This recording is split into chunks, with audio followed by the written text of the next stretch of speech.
बघा, आज काय नवरात्रीचा पहिला दिवस घटस्थापना. ठीक आहे, सर्वांना घटस्थापनेच्या हा कसं आहे.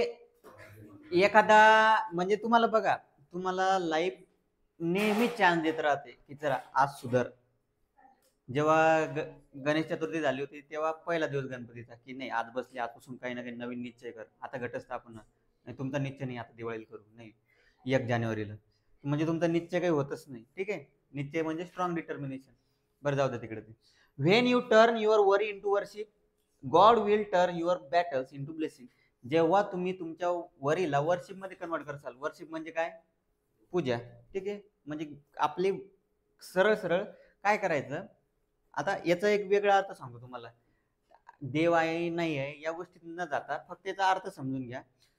तुमच्याकडे समजा एखादं हे काय, समजा तुम्हाला खूप ताण आला एखाद्या गोष्टीचा, चिंता वाटली, तुम्ही काय करता, मंदिरात जाता, असं असं देवापुढे हात जोडता. ठीक आहे, देवासमोर हात जोडता, बरोबर आहे. हात जोडता आणि हात जोडल्यानंतर काय म्हणायचं, आपल्या वरी देवावर टाकून द्यायच्या. कोणावर टाकून द्यायच्या? आपल्या चिंता कोणावर टाकून द्यायच्या? देवावर. तुम्ही ज्याला मानता तो, ठीक आहे, त्यांच्यावर टाकून द्यायचं. मग देव काय देईल तुम्हाला त्याच्या बदल्यात? ब्लेसिंग्स. म्हणजे तुमच्या चिंता तो घेणार आणि तुम्हाला काय देणार? ब्लेसिंग. म्हणजे ठरवून टाकायचं की आपल्या वरीला देऊन टाका आणि आपण काम करा, आपली चिंता समोरच्यावर सोडून द्यायची. म्हणजेच काय केलं तुम्ही, तुमच्या वरीला कशामध्ये कन्वर्ट केलं? वर्शिप मध्ये. ऑटोमॅटिकली कन्वर्ट होतं ते. आणि मग तुमचे जे बॅटल्स आहे, तुमच्या ज्या लढाई आहे, ठीक आहे, लढाई बॅटल्स म्हणजे काय, प्रत्येक गोष्टी बॅटल्स असते. आता तुमची 10वीची बॅटल आहे, ठीक आहे, म्हणजे काय होईल, ते ऑटोमॅटिक ब्लेसिंग मध्ये कन्वर्ट होईल. म्हणजे तुमची वरी तुम्ही काढून टाकली, ऑटोमॅटिक तुमचा स्टडी वाढला. स्टडी वाढल्यामुळे तुम्हाला जे करायचं होतं पॉसिबल, जे तुम्हाला मिळवायचं ते तुम्ही आरामशीर मिळवू शकता. ठीक आहे, लक्षात राहू द्यायच्या गोष्टी. आणि नवरात्री आहे तर बस, बाकी नाही बोलत मी काय. करा धिंगाणा 10 दिवस, एन्जॉय. कोणता शब्द? एन्जॉय. आहेच. मग काय म्हणतात त्याला? दांडिया, गरबा.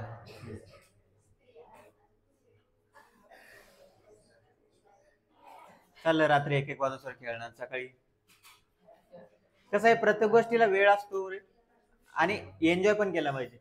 6 नंबरचा क्वेश्चन, तुम्ही नाही रे, पोरीसाठी चालू आहे. तुम्ही गरबा खेळतात काय? कोण? बर, 6 नंबर. 6 नंबरचा question. Sum of first 55 terms is 3300. Sum of 50, बघा 55 टर्मची बेरीज किती आहे? 3600. काहीच दिलेलं नाही, जे दिलेलं आहे त्याचाच वापर करायचा. मग हे यार, सम ऑफ 55 टर्म्स इज किती दिलेली आहे? किती दिलेली आहे? 3300. मग वी हॅव, किंवा we know that, sum of n term. किती term? n. Sum of n टर्मचा फॉर्म्युला काय?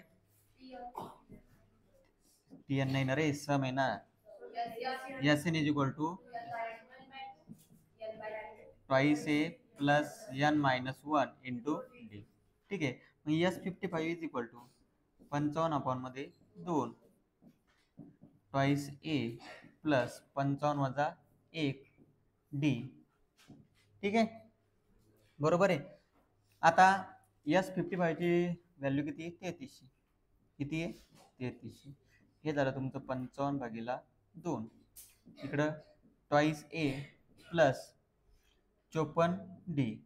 ठीक आहे, याच्यात अनएक्सपेक्टेड आन्सर येते या क्वेश्चनचा. तुम्हाला समजणार पण नाही आन्सर कधी आलं, काहीच करायची गरज नाही याच्यामध्ये. आता हे दोन कसे डिव्हिजन, इकडे गेल्यावर काय होईल? मल्टिप्लाय. म्हणजे 3300 गुणिला 2. 55 कसे मल्टिप्लिकेशन मध्ये होते, तर ते काय झाले? डिवाइड झाले. इकडे काय उरलं? Twice A plus 54 D. ठीक आहे, 11×5 = 55, 11×3 = 33. हे 2 शून्य देऊन टाका. कळालं? पुन्हा आता 300 गुणिला 2 किती होते? 600. 600/5 आणि याच्यातून 2 कॉमन घेऊ शकतो का?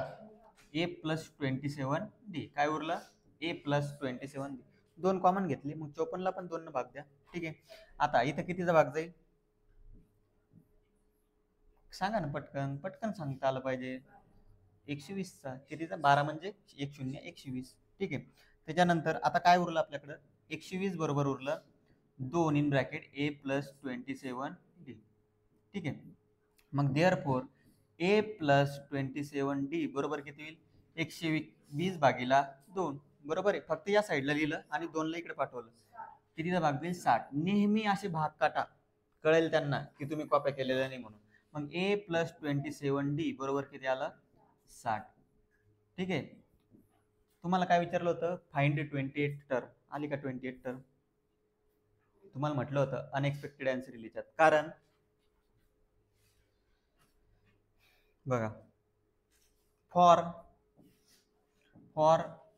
28th term Tn is equal to काय होईल a plus n minus 1 into D. मग T28 is equal to a plus 27D. Direct टाकू शकतो का सांगितलं ना काल. एकाना कमी म्हणजे 27 असेल तर 28 असेल तर किती होईल 27D. 25 असेल तर 24D. मग याला 2 नंबर द्या याला द्या 1 नंबर. मग from 1 and 2 from 1 and 2 T28 is equal to किती आलं 60. किती आलं 60 म्हणजे 28 टर्म किती आली तुमची a प्लस 27 म्हणजे काय 28. मग there four 28th term is 60. या एक्झरसाइज मधला मोस्ट इम्पॉर्टंट क्वेश्चन हा 1 नंबर ठेवायचा. त्याला किती नंबर ठेवायचा अभ्यास करताना 1. 6 नंबरचा क्वेश्चन मोस्ट रिपीटेटिव्ह क्वेश्चन आहे. याला स्टार करा तुम्ही. ठीक आहे लिहून घ्या.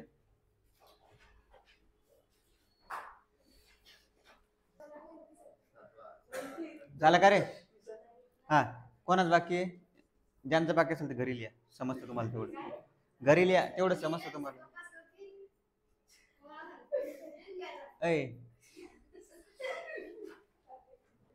इकडे लक्ष द्या बघा हा क्वेश्चन रेकॉर्ड झाला नाही सांगतो तुम्हाला एकदा समजू. आपण जर पहिली टर्म ए घेतली काय घेतली ए तर मागची टर्म काही जो डिफरन्स असेल त्याच्यापेक्षा कमी येईल आणि पुढची टर्म काही डिफरन्स पेक्षा जास्त. म्हणजे सपोज मधातली टर्म 10 घेतली आणि डिफरन्स 2चा आहे कितीचा आहे 2चा तर समोरची टर्म किती येईल 12 आणि मागची टर्म किती येईल 8. 10 वजा 2 सेम कन्सिडर वापरायचा A minus D A plus D. पहिली कंडिशन दिलेली होती सम ऑफ 3 कॉन्झिक्युटिव्ह टर्म. तिघांची बेरीज दिलेली होती 27. मग केली आपण बेरीज ए प्लस डी ए आणि सॉरी ए मायनस डी ए आणि ए प्लस डी. डी आणि डी काय झाला कॅन्सल. मग ए ए ए किती झाले ते 3 ए. एची किंमत किती 9. आता एवढं तर तुम्हाला जमू शकतो. त्यांचा प्रोडक्ट दिलेला होता 504. हे समजून घ्या थोडंफार. 504 प्रोडक्ट दिलेला होता म्हणजे या 3 टर्मचा प्रोडक्ट आहे 504. ए मायनस डी गुणिला ए ए प्लस डी यांचा प्रोडक्ट आहे 504. याची किंमत किती आहे 9. 9 किंमत ठेवली एच्या ठिकाणी 9 मायनस डी गुणिला 9 9 प्लस डी बरोबर 504. ठीक आहे. या 9ला तिकडे पाठवलं आपण मध्ये ए प्लस बी ए मायनस बीचा फॉर्म्युला दिसतो तुम्हाला.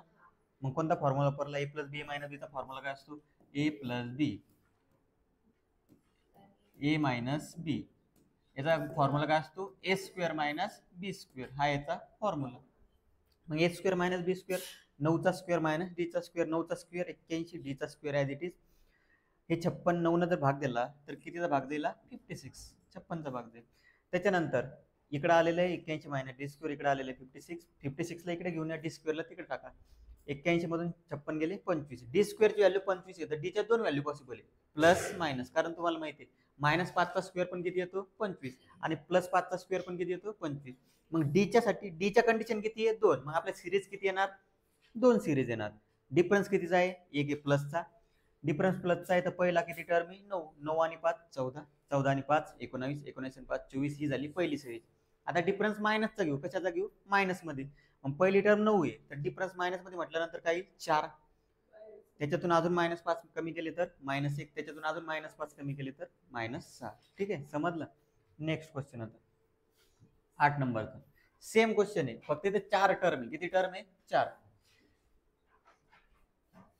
Late first term T1 is equal to A. Therefore AP is काय करायचं एक गोष्ट सांगतो तुम्हाला एक टर्म निगेटिव्ह घ्यायची फक्त काय एक टर्म निगेटिव्ह घ्यायची. AP इज समजा ए जर घेतला आपण फर्स्ट टर्म, तर त्याच्या अगोदरची टर्म काय येईल ए मायनस डी, त्याच्या समोरची टर्म काय येईल ए प्लस 2d. किती टर्म घ्यायची आहे 4, मग अजून एक घ्यावं लागेल, याच्या समोरची काय येईल मग ए प्लस 3d. एक मिनिट, 3d ने येणार, याच्या समोरची टर्म येईल ए प्लस डी आणि चौथी टर्म काय येईल मग ए प्लस ट्वाईस डी. ठीक आहे, ए डिफरन्स डीचा, त्याच्यानंतर अजून डिफरन्स केला तो 2 वेळेस होईल, तो इकडे एकच वेळेस येईल. आता कंडिशन पहा, कुठे गेलं, find 4 consecutive term in an AP whose sum is 12. त्यांची सम किती आहे 12. सम ऑफ टर्म्स इज 12, बेरीज किती त्यांची 12. मग करा सगळ्यांची बेरीज करा, ए मायनस डी, त्याच्यानंतर प्लस ए, त्याच्यानंतर ए प्लस डी आणि त्याच्यानंतर ए प्लस ट्वाईस डी, या सर्वांची बेरीज किती आहे 12. कॅन्सल काय होतं, हा डी या डी सोबत कॅन्सल, 1 2 3 4, ए किती टोटल 4, डी किती 2च उरलेले, ट्वाईस डी बरोबर 12. 2 न भाग जर दिला आपण याला डिवायडिंग बाय 2. आता दहावीत असल्यामुळे तुम्हाला प्रत्येक गोष्ट लिहावं लागेल, 11वीत ह्या गोष्टी करायची गरज नाही, डिवायडिंग वगैरे. डिवायडिंग बाय 2, 2 न भाग दिल्यावर काय येईल ट्वाईस आहे प्लस डी बरोबर 6, मग डी बरोबर काय येईल 6 मायनस ट्वाईस. सबस्टिट्यूशन मेथड, कोणती मेथड सबस्टिट्यूशन. तुम्हाला एक गोष्ट सांगतो, याच्यात सबस्टिट्यूशन मेथड खूप वेळेस वापरणं लागणार तुम्हाला. डी बरोबर आलं 6 मायनस ट्वाईस. आता इथं सबस्टिट्यूशन म्हटल्यानंतर पुढे तुम्हाला काही ना काही भेटेलच. Sum of third and fourth term, तिसऱ्या आणि चौथ्या टर्मची बेरीज, तिसरी टर्म आणि चौथी term. Sum of third and fourth term is किती आहे, मग तिसऱ्या आणि चौथ्या टर्मची बेरीज करा, झाला आन्सर येऊन जाईल. ए प्लस डी ही तिसरी टर्म, ए प्लस ट्वाईस डी ही चौथी टर्म, यांची बेरीज आहे 14. ए प्लस ए ट्वाईस ए, डी प्लस 2 हे 3d बरोबर 14. ठीक आहे, आता डी ची किंमत किती ठेवायची आपल्याला 6 मायनस 2 आहे. फ्रॉम 1 अँड 2, डी ची किंमत इकडे ठेवून द्या, ट्वाईस ए प्लस 6 मायनस ट्वाईस ए 6 मायनस ट्वाईस ए, आणि इकडे किती आहे 3 इज इक्वल टू 40. म्हणजे डी ची किंमत किती ठेवली फक्त 6 मायनस ट्वाईस ए. पटकन करा मग कॅल्क्युलेशन, साइन 3 18, 3 दुनी 6, इकडे येईल 14. आता हे 18 तिकडे पाठवा, 2a मायनस 6a आणि इकडे काय होईल 14 मायनस 18, हे किती येईल मायनस 4 आणि हे पण किती येईल मायनस 4. मग ए ची किंमत सरळ सरळ भेटली तुम्हाला 1. आता पुढचं काय विचारले त्यांनी, फाइंड द 4 कॉन्सिक्युटिव्ह टर्म, मग 4 कॉन्सिक्युटिव्ह टर्म फाइंड करायच्या. मग therefore now the terms are पहिली काय आहे A minus D, A minus D किती येईल मग, ए किती आहे 1, डी राहिला का रे, बरं डी राहिला, डी काढून घेऊ पटकन. 4 मार्क्सला आहे, ताण नाही घ्यायचा. नाऊ डी बरोबर काय आहे तुमचं 6 मायनस ट्वाईस आहे, काय 6 मायनस ट्वाईस आहे, मग 6 मायनस 2 गुणिला 1, डी किती येईल 4 बरोबर. डी किती आला बरोबर आहे ना, डी 4 आला.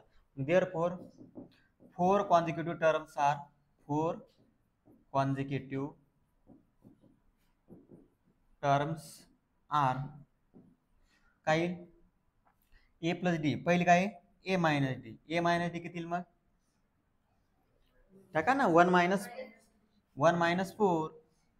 घाबरू नका रे क्वेश्चनला, तुम्हाला तेवढं तर करावंच लागणार ना कॅल्क्युलेशन. 1 मायनस 4 मायनस 3, मग ए किती येईल, ए किती तुमचा 1 आलेला आहे, मग ए प्लस डी, 1 प्लस डी किती आलेला आहे 4 5, 1 प्लस 4 5 आणि ए प्लस 2d 5 प्लस किंवा 1 प्लस 4 ची दुप्पट 8 नाही. देअरफॉर किंवा बघा हे जर तुम्हाला कन्फ्युजिंग वाटत असेल तर डायरेक्ट तुम्ही इथं व्हॅल्यू टाकू शकता, डायरेक्ट 4 कॉन्सिक्युटिव्ह टर्म्स आर कशा हे जर तुम्हाला असं कन्फ्युजिंग वाटत असेल ना तर तुम्ही डायरेक्ट असंही करू शकता त्याला. कसं बघा, ए मायनस डी, त्याच्यानंतर ए, त्याच्यानंतर ए plus D, A plus 2d. Therefore ही पहिली टर्म काय येईल मग -3, दुसरी टर्म काय येईल 1, तिसरी टर्म काय येईल 5 आणि चौथी टर्म काय 9. ठीक आहे, असंही लिहू शकता डायरेक्ट. समजलं? दॅट इज ए बरोबर 1, त्याच्यातून 4 मायनस केले, ए प्लस डी 5 आणि हे 9. ठीक आहे, घ्या लिहून. नेक्स्ट क्वेश्चन बघा, समजलं नसेल तर रिपीट बघून घ्यायचं, काही अवघड नाही. काय फक्त आपल्याला एक कंडिशन ही आणि एक कंडिशन ही, त्याच्यावर डी ए आणि डी काढायचं. तुम्हाला क्वेश्चन लेंदी वाटतो, तो सोपा आहे, तो फक्त लेंदी आहे. त्याच्यानंतर last, if 9th term in an AP is 0, show that 29th term is twice of 19th term. एक एक टर्म काढायचे. बघा, let first term T1 is equal to A, आणि अरे ते मागच्या जे टाकायचं राहिलं रे, ते टाकून घ्याल एक्झाम मध्ये. फर्स्ट टर्मच्या नंतर काय टाकायचं, कॉमन डिफरन्स. काय टाकायचा, कॉमन डिफरन्स. तेवढं हुकलं होतं ते नंतर करून घ्यायचं. First term T1 is equal to A आणि कॉमन डिफरन्स हे दोन्ही टाकून घ्यायचं, एवढं लक्षात राहू द्या.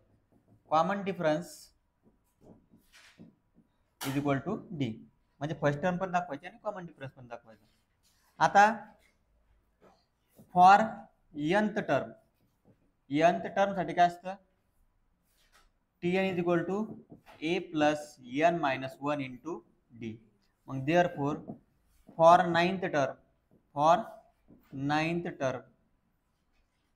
Tn इज इक्वल टू काय होईल, sorry T9 is equal to काय होईल, पटकन एक कमी करून टाकायचं. T9 इज इक्वल टू काय होईल, माझा 9 आणि जी चा प्रॉब्लेम आहे, ए प्लस 8d. हे झालं first. For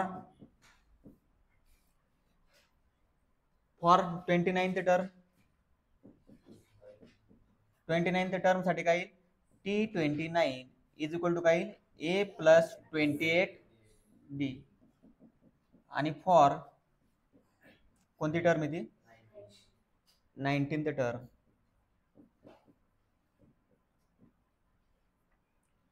T19 is equal to A plus 28d.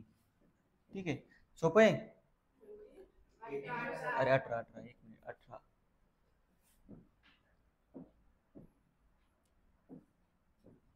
d म्हणजे एक ना कमी केलं. आता त्याच्यानंतर काय त्यांनी काय म्हणलं, if the 9th term in an AP is 0, म्हणजे ही टर्म काय आहे,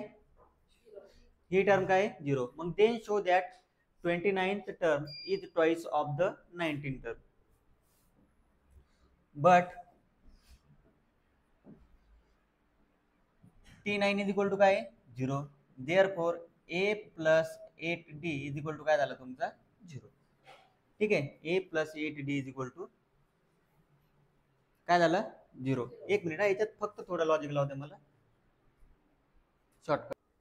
ठीक आहे, आता ए बरोबर काय होईल मग -8d. काय होईल, ए बरोबर -8d.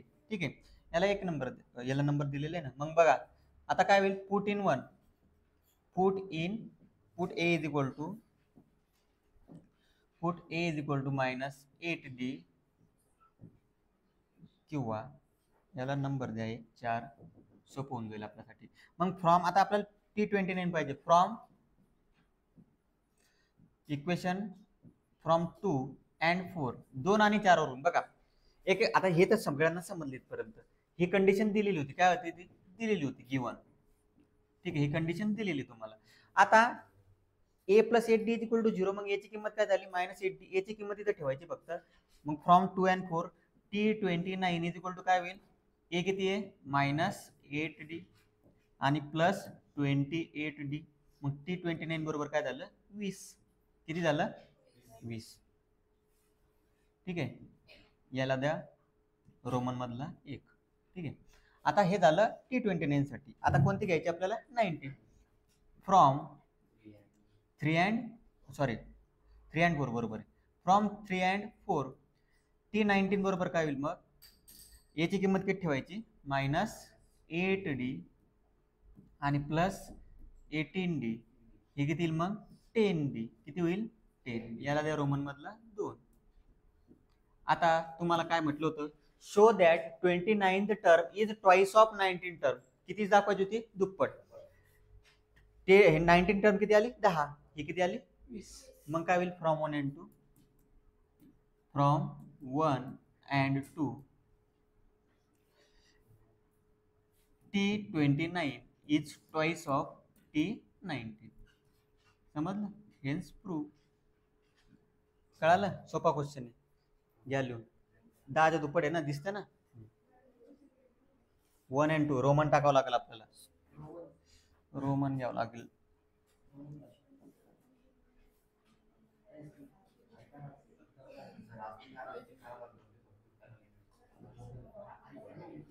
घ्या लिहून घ्या